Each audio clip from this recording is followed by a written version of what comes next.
In May 2010, Jessica Watson, a 16-year-old Australian sailor, set off on a daring adventure to become the youngest person to sail solo, non-stop, and unassisted around the world. ایک ایسی 16 سالہ لڑکی جس نے چھوٹی سی عمر میں پوری دنیا کے سمندر کی سیر کرنے کا خواب دیکھا تھا، اور وہ بھی ایک چھوٹی سی بوٹ پر۔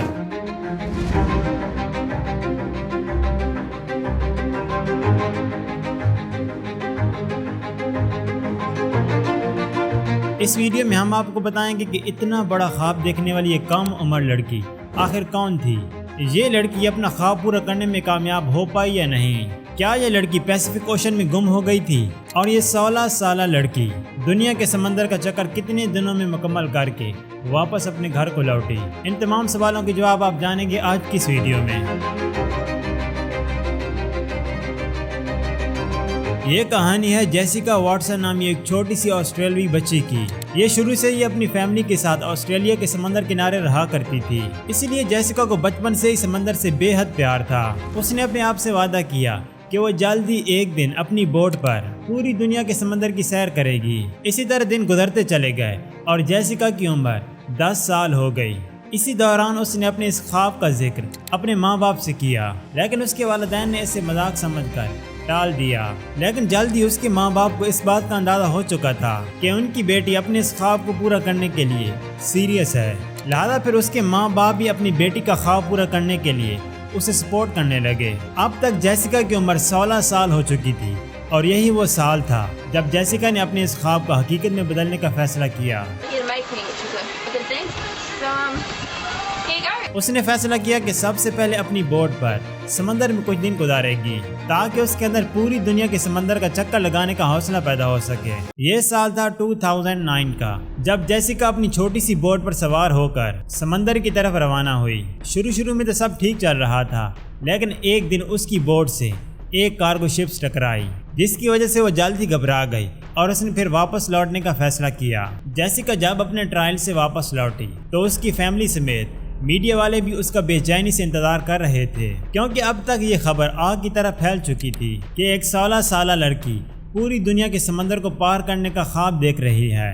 اس واقعے کے کچھ ہی دنوں بعد جیسیکا نے ایک پریس کانفرنس کی، جس میں میڈیا والوں نے کافی سوالات اٹھائے کہ ابھی وہ بہت چھوٹی ہے، اتنی کم عمر میں اتنا بڑا کام آخر وہ کیسے کر سکتی ہے۔ میڈیا والوں نے اسے یہ بھی کہا کہ ایک کارگو شپ ٹکرانے سے وہ اتنی گھبرا گئی تو آخر اتنے بڑے سمندر کا سامنا وہ اکیلے کیسے کرے گی۔ یہاں تک کہ ایک میڈیا رپورٹر نے تو یہ تک کہہ دیا کہ اگر ان کی بیٹی کو کچھ ہوا تو صرف اس کے ذمہ دار اس کے ماں باپ ہوں گے۔ اب اس کانفرنس کے بعد ہر طرف جیسیکا کے بارے میں ہی باتیں ہو رہی تھیں اور سب لوگ اسے برا بھلا کہہ رہے تھے۔ اب جیسیکا میڈیا کی باتوں سے کافی پریشان تھی کہ ایک اور پریشانی نے اسے گھیر لیا۔ دراصل ٹرائل کے دوران بوٹ کارگو شپ سے ٹکرانے پر خراب ہو چکی تھی اور اسے ٹھیک کروانے کے لیے کافی سارے پیسوں کی ضرورت تھی۔ جیسیکا اپنے والدین سمیت کئی لوگوں سے مدد مانگنے لگی، لیکن کوئی بھی اس کی مدد کرنے کے لیے تیار نہیں تھا۔ اسی دوران جیسیکا کی ملاقات ایک ایسے شخص سے ہوئی جو اپنی بوٹ پر پوری دنیا کے سمندر کا چکر لگا چکا تھا۔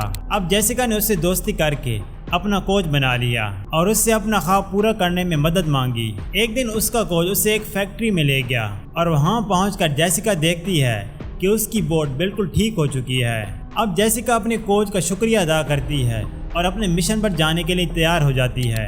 جیسیکا خوشی خوشی اپنے گھر واپس آتی ہے، لیکن اس کے والدین اس سے کہتے ہیں کہ ایک بار پھر سے سوچ لو، کیونکہ ابھی وہ بہت چھوٹی ہے اور اس کا یہ خواب اس کی عمر سے کافی زیادہ بڑا۔ لیکن جیسیکا اپنے والدین کو یقین دلاتی ہے کہ وہ یہ کر سکتی ہے اور جلد ہی وہ صحیح سلامت اپنے گھر کو لوٹے گی۔ جیسیکا کی بہن اسے گلے لگا کر کہتی ہے کہ وہ اپنے اس سفر میں ویڈیوز بنا کر اسے سینڈ کرے تاکہ وہ دنیا کو یہ دکھا سکے کہ اس کی بہن کتنی بہادر ہے۔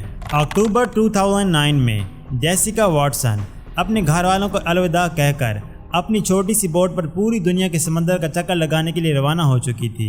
جیسیکا کا کوچ بھی اس پر نظر رکھے ہوئے تھا کہ اگر کہیں اس کو پریشانی آئی تو وہ اس کی مدد کرے گا۔ اب تک جیسیکا کو اپنے سفر پر نکلے 3 دن ہو چکے تھے اور ان 3 دنوں میں یہ 400 میل کا سفر طے کر چکی تھی۔ یاد رہے کہ جیسیکا ساتھ ویڈیوز بنا کر اپنی بہن کو بھی سینڈ کر رہی تھی تاکہ پوری دنیا دیکھ سکے کہ وہ چھوٹی سی عمر میں بھی یہ کام کر رہی ہے۔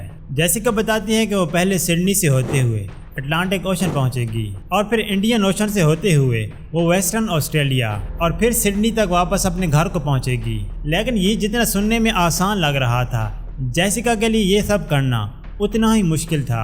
ایک رات جیسیکا کا اپنے کوچ کو فون آتا ہے اور وہ اسے کہتی ہے کہ وہ بہت اکیلا محسوس کر رہی ہے اور دور دور تک اسے صرف سمندر ہی دکھائی دے رہا ہے۔ اب کوچ سے بات کرنے کے بعد جیسیکا سو جاتی ہے اور صبح جب اٹھتی ہے تو اسے سفر پر گئے ہوئے 12 دن مکمل ہو چکے ہوتے ہیں۔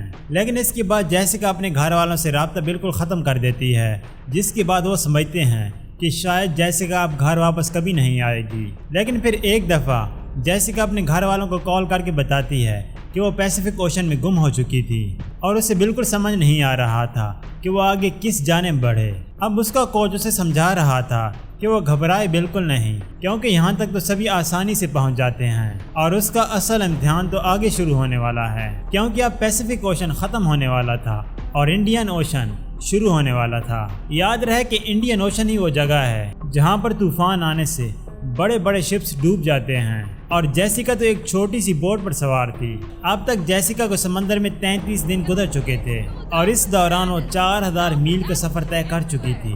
اب اس نے اپنے کوچ کو بتایا کہ وہ پیسیفک اوشن سے نارتھ اوشن کی جانب بڑھ رہی ہے۔ اب اسی دوران اس کے کوچ کو پتہ چلتا ہے کہ ایک طوفان جیسیکا کی طرف بڑھ رہا ہے۔ وہ فوراً سے جیسیکا کو اس طوفان کی خبر کر دیتا ہے اور طوفان سے ڈٹ کر سامنا کرنے کا کہتا ہے۔ کچھ ہی دیر بعد جیسیکا کی بوٹ سے سمندری لہریں ٹکرانا شروع ہوئیں۔ پانی اس کی بوٹ کے اندر آنے لگتا ہے، جس وجہ سے اس کے کھانے پینے کی چیزیں خراب ہو جاتی ہیں۔ لیکن جیسیکا ہمت نہیں ہارتی، وہ اس طوفان کا سامنا ڈٹ کر کرتی ہے اور یوں یہ طوفان آہستہ آہستہ کر کے ختم ہو جاتا ہے۔ صبح ہوتے ہی وہ اپنے گھر والوں اور کوچ کو فون کر کے کہتی ہے کہ وہ بالکل ٹھیک ہے۔